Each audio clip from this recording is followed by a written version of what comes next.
So you're probably tired of rubbery eggs. Don't get me wrong, there's a time and a place for everything. Bacon, egg, and cheese, the eggs need a bite for sure. But if you want your eggs to go from looking like this to this, plus the avocados, plus the home fries, stay tuned.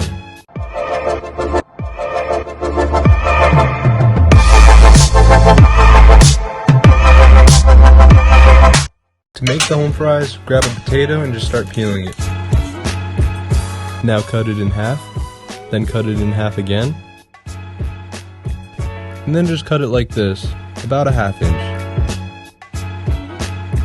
So I'm filling up a saucepan with water to make a steamer. You can boil them, microwave them, do whatever you want, but as long as you can get them nice and gorgeous.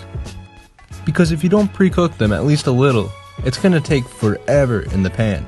While they're cooking, grab an avocado, and we're gonna scoop out the insides to make a nice little spread for our toast.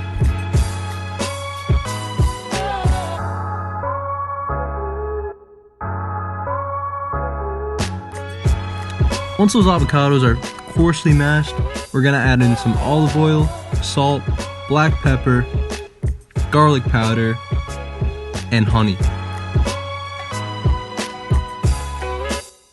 Wonderful. It should look just like this.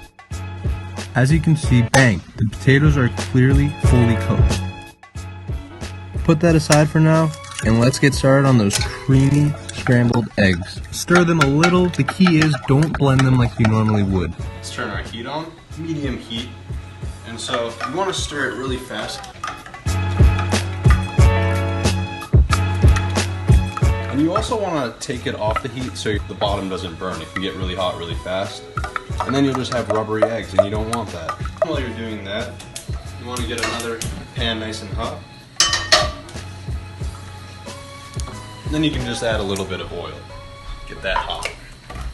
Pan is hot, throw in your blanched potato. Oh, blanch, that's another cooking terminology. Blanch means to pre-cook it. Now I'm going to season them really quick. A little bit of black pepper, some salt, throw in some minced garlic, and I also do onion powder. You'd be surprised the flavor that it gives. Or use real onions. And finally we're going to add in smoked paprika.